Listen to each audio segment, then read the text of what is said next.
Thank you for joining me as I continue my examination of the works of Amy Orr-Ewing from my atheist perspective. In this video, we will begin the second book that we will look at in this series. It is Amy Orr-Ewing's book titled, Is Believing in God Irrational?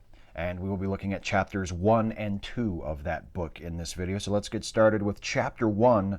What about other people's genuine experience?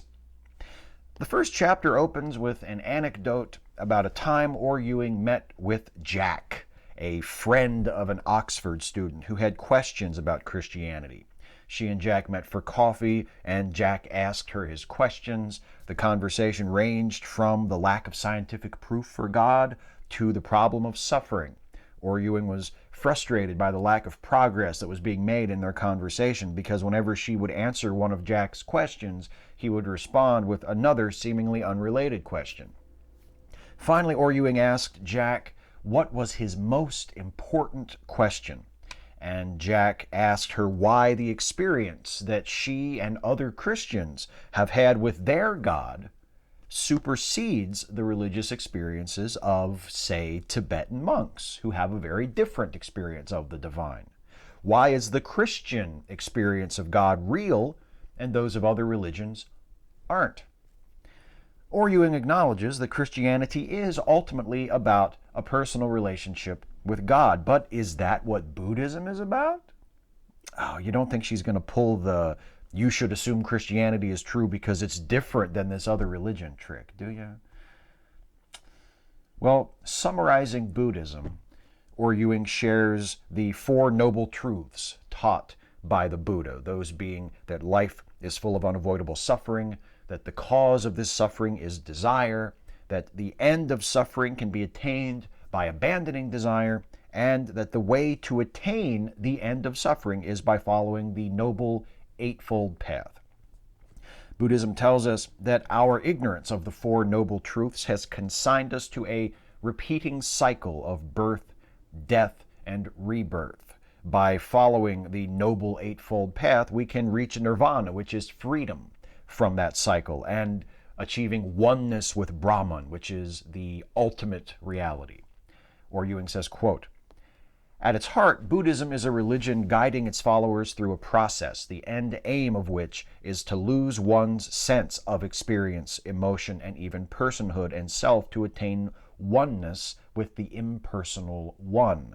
So, as we come back to the original question, we can see that any talk about Tibetan monks' experience of God is to misconstrue Buddhism entirely. Oh, come on. No. She's not going to do this. She's not going to dodge Jack's excellent question about why Christians should trust their own religious experiences while denying the religious experiences of people in other faiths by simply explaining how Christianity is not the same as Buddhism. She must have a better argument than that, right? Let's keep going. Orr-Ewing writes of how Christians are referred to as children of God and how receiving the forgiveness offered through Jesus allows them to have a relationship with God, a real, genuinely experienced relationship. Orr-Ewing insists she can no more deny her relationship with God than her relationship with her best friend. Her best friend whom she has never seen and whose existence she cannot objectively demonstrate, I assume, just so it's a fair comparison. How can Orr-Ewing say that she can know God even though she can't see him? Because this has been the testimony of Christians throughout the ages, she says. God has changed people's lives. And the evidence that the changes brought about in people's lives was the result of God is what? That's what they say it was? That's it? They say that the changes in their life was due to God's grace, God's intervention. That's it? That's okay. Quote, "We can see that Buddhism and Christianity have very different approaches to, and indeed frames of reference for, the very concept of experience, and so it is not surprising that one would seem to negate the other. It is better to be open and honest about this difference than to try to relativize or homogenize all the religions of the world so that they can appear to be the same." Who claimed all religions of the world were the same? Did Jack claim that? Because if he did, Orr-Ewing did not report that to us in the book. As far as we can see, all Jack asked was why the religious experiences of Christians should be accepted as genuine while the religious experiences of Tibetan monks should not be. That doesn't homogenize religions. In fact, the question can be interpreted in such a way that it does just the opposite. If Christians and Tibetan monks each have religious experiences, and those experiences are such that they can't both be genuine, why should Christian experiences, not Tibetan experiences, be regarded as genuine? Why is it Christianity that is true if there's a conflict and not Buddhism? That is the question. What Jack's question reduces to is the question at the heart of all religious skepticism. How do you know this is real? It's no good to just keep pointing out the differences between your religion and someone else's religion. That's not the issue. The issue is, how do you know your religion is real? And what evidence can you show me? What reasons can you give me that should compel me to conclude that your religion is real too? Anyway, she goes on pointing out the differences between her religion and someone else's because that's all she's got. From Buddhism, she goes on to Islam, acknowledging that Buddhism is very different from Islam, but stressing that Islam is also very different from Christianity, which, again, is not the point of Jack's question, but whatever. The most important aspect of the Islamic concept of God is his oneness. God is one. He is supreme. He is indivisible. He has no equals or contemporaries, no peers. He encompasses and sustains the whole universe, and he is utterly unique. Nothing is like God. And unlike the Christian God, he is not relational by nature, because the Christian God is triune. He loved even before he created the universe. He has loved since forever because the Father, the Son, and the Holy Spirit have loved each other for as long as God has existed, which is eternity. The Islamic God, on the other hand, is completely self-contained, is completely one and indivisible, not triune, but unified. And so he did not love until he had created something to love. Also, the God of Islam values submission to him over relationships. The God of Islam is not to be anthropomorphized or humanized. He is transcendent. He is fundamentally different, unique from all other things. There is nothing like the God of Islam. Quote, "Neither Buddhism nor Islam has any concept equivalent to the idea of relationship with God, which is at the heart of the Christian message. It is, in fact, unique. This is why Christian testimony, a personal account of one's relationship with God, underlines the uniqueness of Jesus rather than raising the question, what about other people's experiences? Aren't they genuine too?" Yes, fine, but that still doesn't answer the question. The question isn't asking about the nature of Christian religious experience. The question is asking why the religious experience associated with one faith should be taken as genuine, while the experiences associated with all other faiths should not be taken as genuine. That is the question Jack was asking.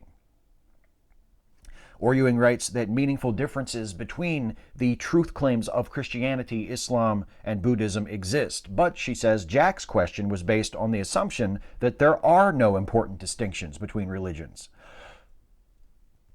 No, it wasn't.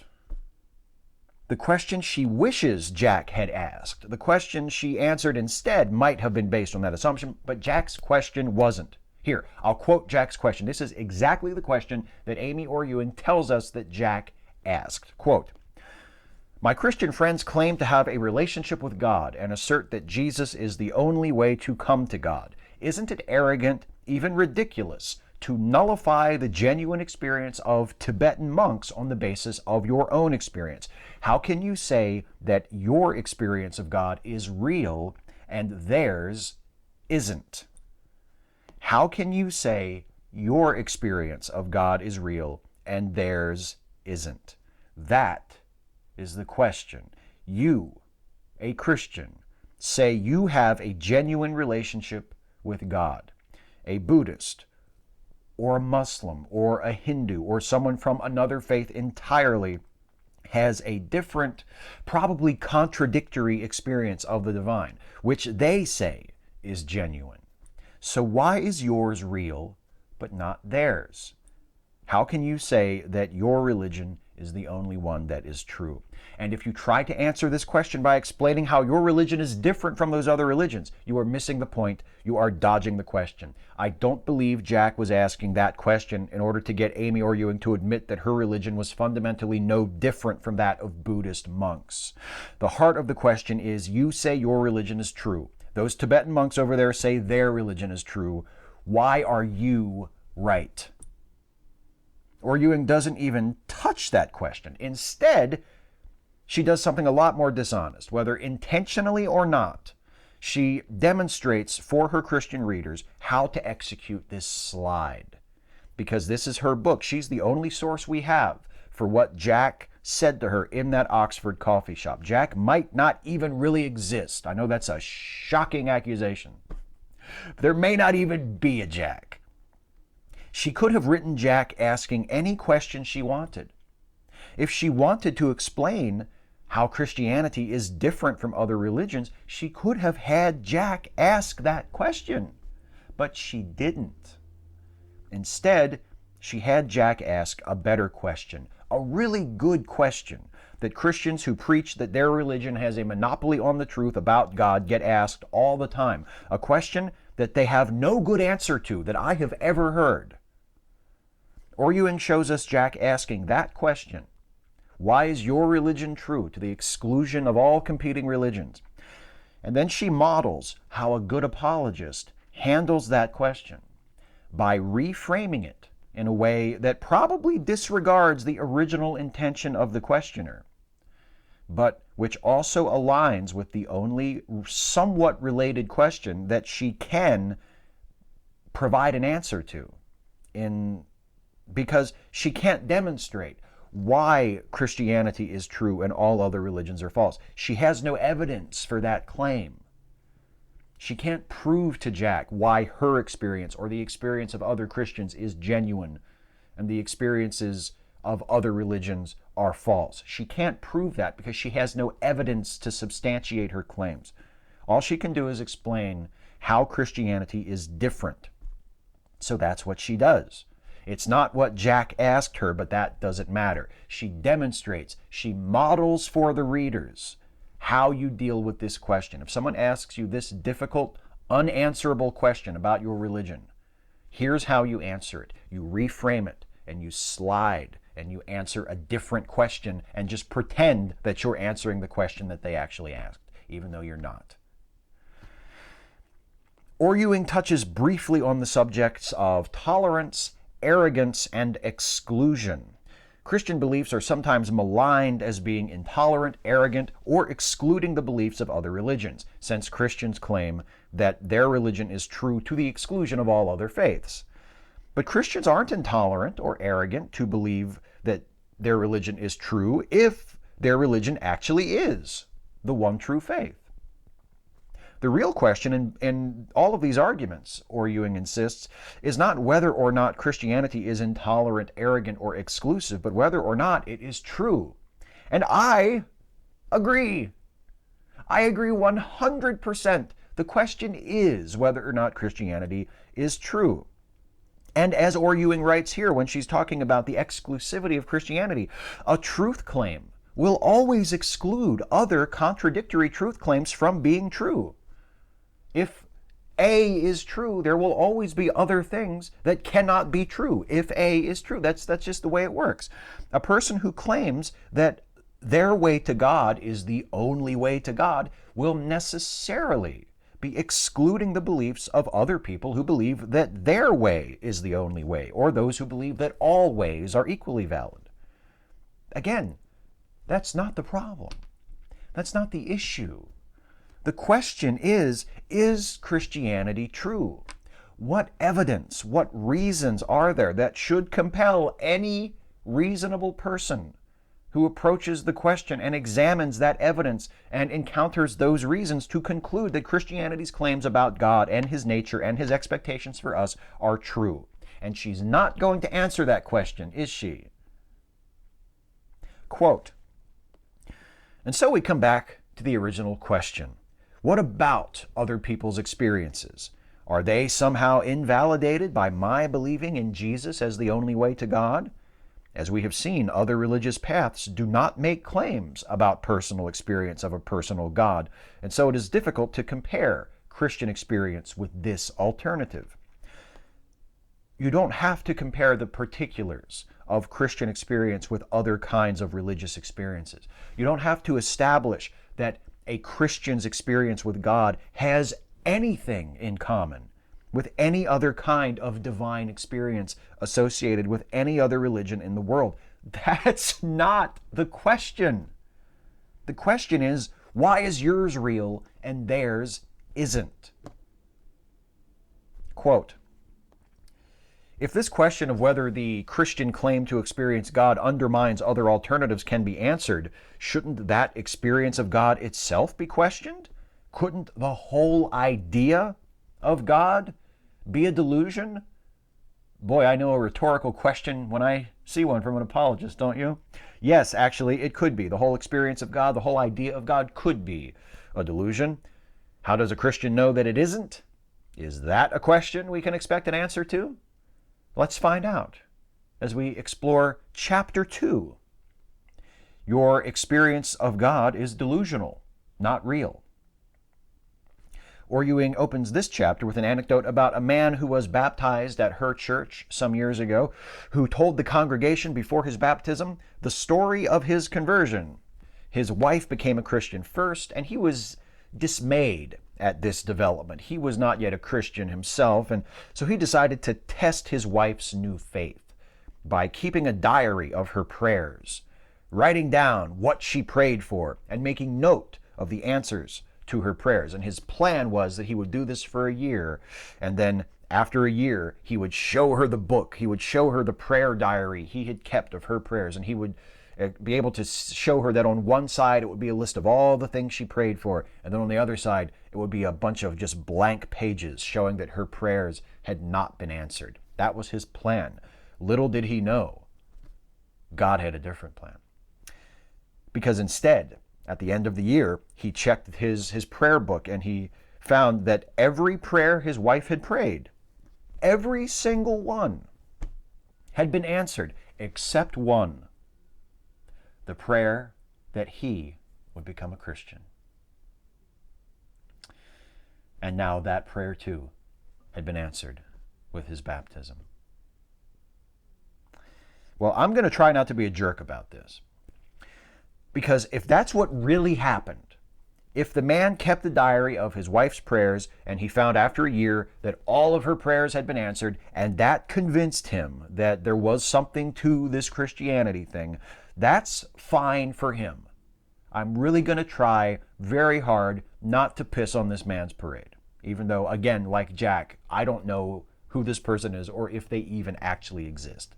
But I'm going to try to respect this hypothetical experience, because I'm sure other folks who may be watching this who are Christians have had similar experiences.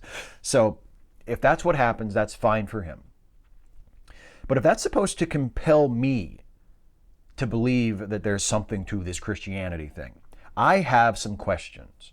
Like, did this man's wife pray out loud in front of him every time?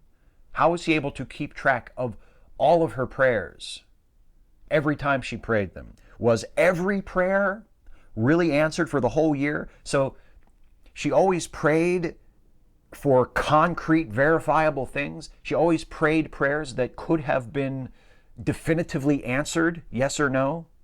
There were no prayers where she just kind of said, Lord, please watch over my mother, or something like that, something nice but vague that you can't really define whether that prayer has been answered or not. Oh, her mother's still okay, so answered prayer. Or if she did do that, if she did say, Lord, watch over my husband, how do you determine that that prayer has even been answered? How rigorous was this husband's method in determining what the prayer was and whether or not the prayer had been answered? How can you tell if God is watching over someone? Weren't there any prayers that were left unanswered at the very end of the year? Like his wife prayed for something the last day of the year, and by the next day it had been answered, so he could check that one off. Is that how that worked? There were no stragglers bringing up the rear the last week of the year. There were no prayers that just hadn't been answered yet. Nothing? No? How could the husband tell the difference between the prayers that were answered by God and prayers that looked like they had been answered by God, but really it's just that things kind of worked out? If he went into this project truly skeptical, as he says he was, because remember, he started this with the intention of showing the blank diary to his wife at the end of the year and proving to her that her Christianity was based on a delusion. If he was really as skeptical as he told people at his baptism ceremony, why did he assume that every answered prayer had been genuinely answered by God? Why didn't he look into it and think, now did God do this? Or is this something that just kind of worked out by itself? And how do I know the difference? See, when you reduce it to a one-sentence summary, it does sound impressive. I kept track of my wife's prayers for an entire year, and every single one was answered. But I'm not persuaded by that statement on its own. I need to establish to my satisfaction that the statement is true, if it's going to work on me. Orr-Ewing moves on from the opening anecdote to lament the challenges of sharing Christianity in a postmodern world where a person sharing their faith is viewed as too much of an imposition. She says, quote, "Part of the problem here is that our society seems to have created two categories, spiritual matters and everything else. Sharing spiritual matters, particularly the claims of Christ and his gospel, is considered intolerant. But it would be considered selfish and unfriendly to keep to oneself something wonderful and life-enhancing within the second category of everything else." Well, that's not entirely true. I agree with her that people sharing their religion with others unsolicited is often seen as rude, not necessarily intolerant, but unwelcome, imposing. But it's not because of any undue prejudice against spirituality. I find that most people in general are quite open to the idea of spirituality and view spirituality just in a very general sense as being a good thing. They're not anti-spiritual. Even some atheists have what could be considered a spiritual side. They're not just aggressively, reflexively hostile to the idea of spirituality. So it's not because of that. It's because someone is offering a solution that, one, hasn't been asked for, and two, hasn't been shown to actually work. Sharing something wonderful and life-enhancing is great if it's welcome and if it works. If I have a disease and you give me the phone number of a world-renowned doctor who has made a name for herself treating my disease, that's one thing. That's probably a very welcome bit of sharing. But if you give me a homeopathic remedy for my disease that might as well be nothing at all, and say, here, this will help you, this will cure you, this little bottle of ionized water will fix you, that's a whole different thing. And the thing that folks like Amy Orr-Ewing need to understand is that telling someone who isn't a Christian and who hasn't expressed prior interest in Christianity about Jesus isn't like giving them the card of a doctor who can treat their ailment. It's like offering them a homeopathic remedy.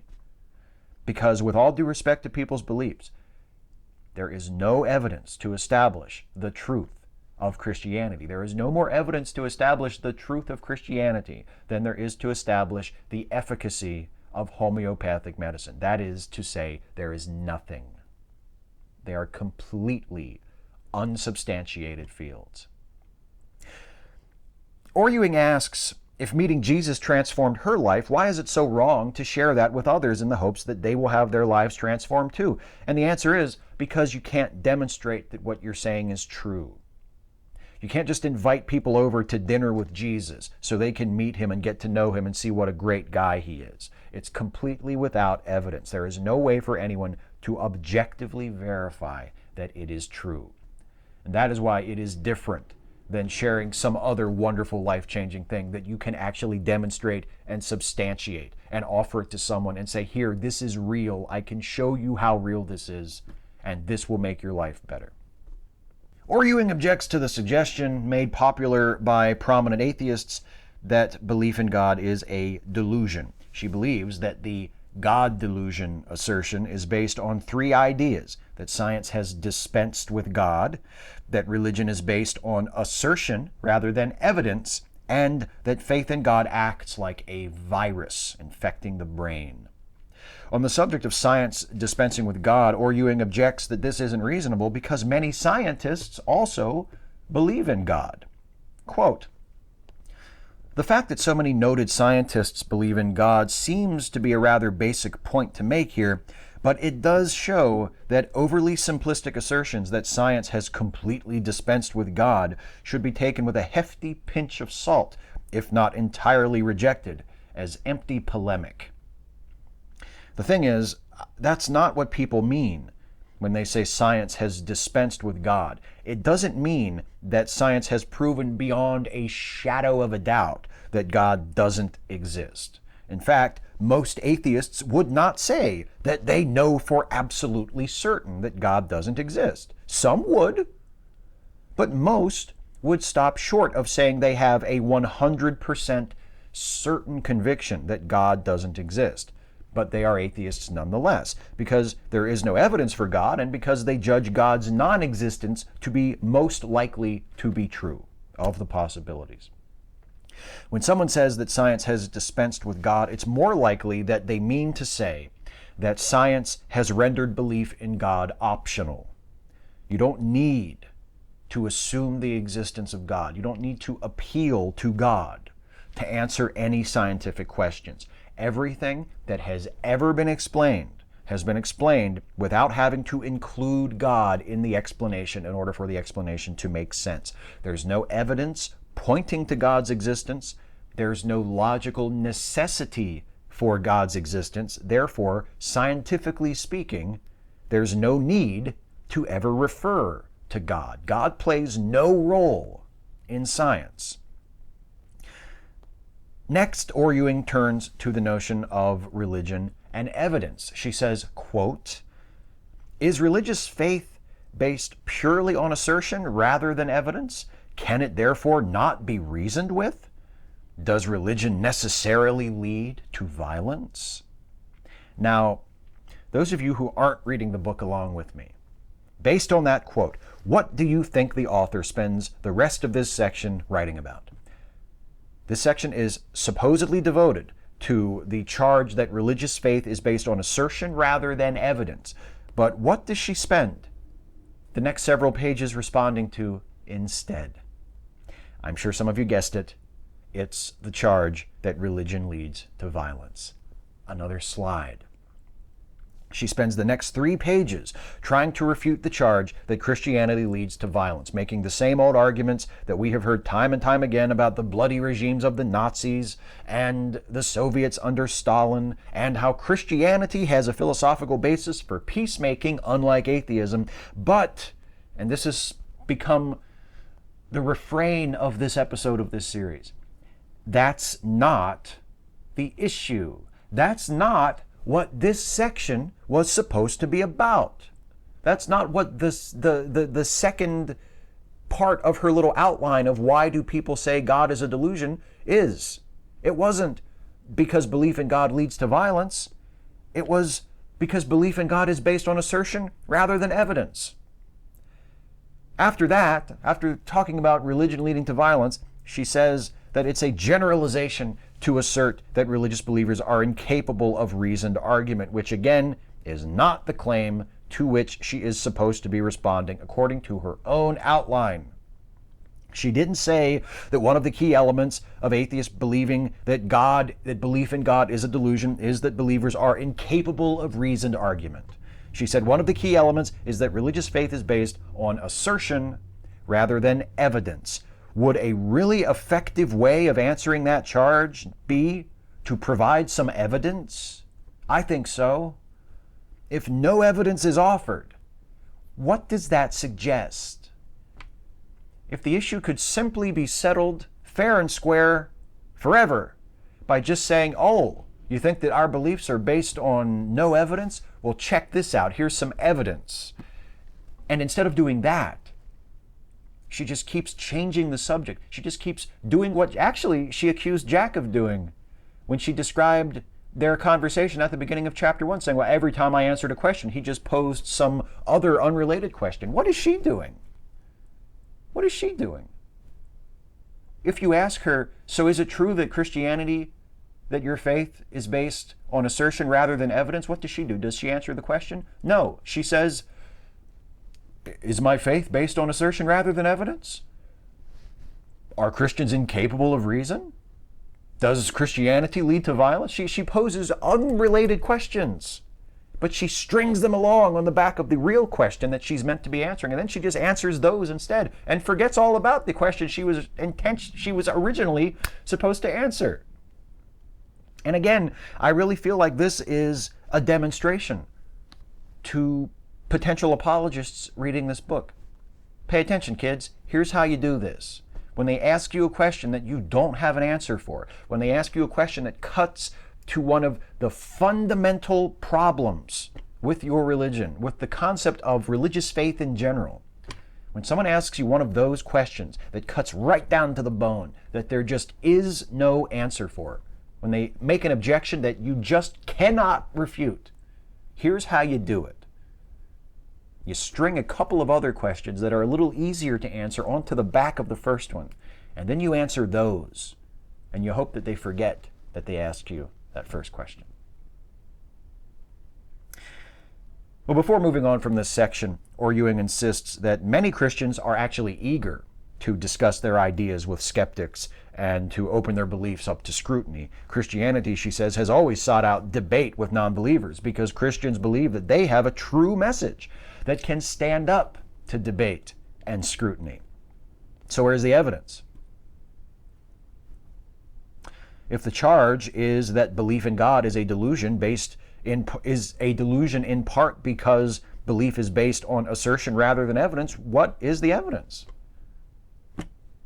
Saying, oh, lots of Christians are willing to debate their beliefs with non-believers is not evidence. Obviously dodging the question and changing the subject to something else, like the connection between religion and violence or the reasonableness of Christians, is not evidence. You want to refute the charge that religious belief is based on something other than evidence.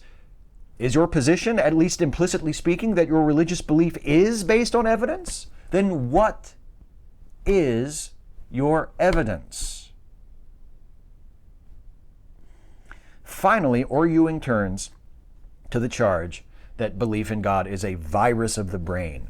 Orr-Ewing objects to the suggestion that Christianity or religion in general is a mental construct that people believe in not because of evidence and reason, but because they are indoctrinated from a young age and because there are these various cultural and perhaps even biological pressures that encourage religious belief. Quote, "This eerie talk of a virus that needs to be killed is powerful rhetoric that would fit comfortably in a totalitarian context, but it does not move us any closer to determining whether belief in God is justified or not, whether God is real or a delusion."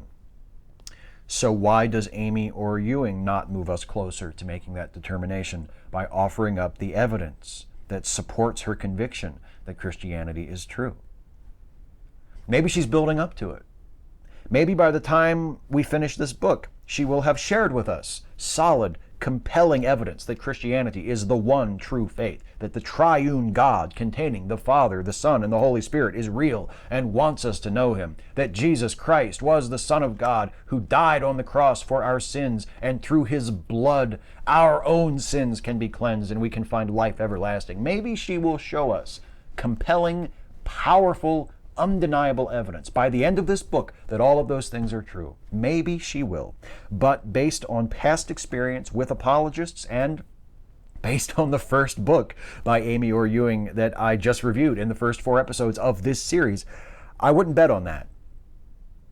No, I think it's far more likely that we're in for more distractions, misrepresentations, and sneaky attempts to change the subject. And I think I know the reason why. It's true that absence of evidence is not evidence of absence, but absence of evidence is not evidence either.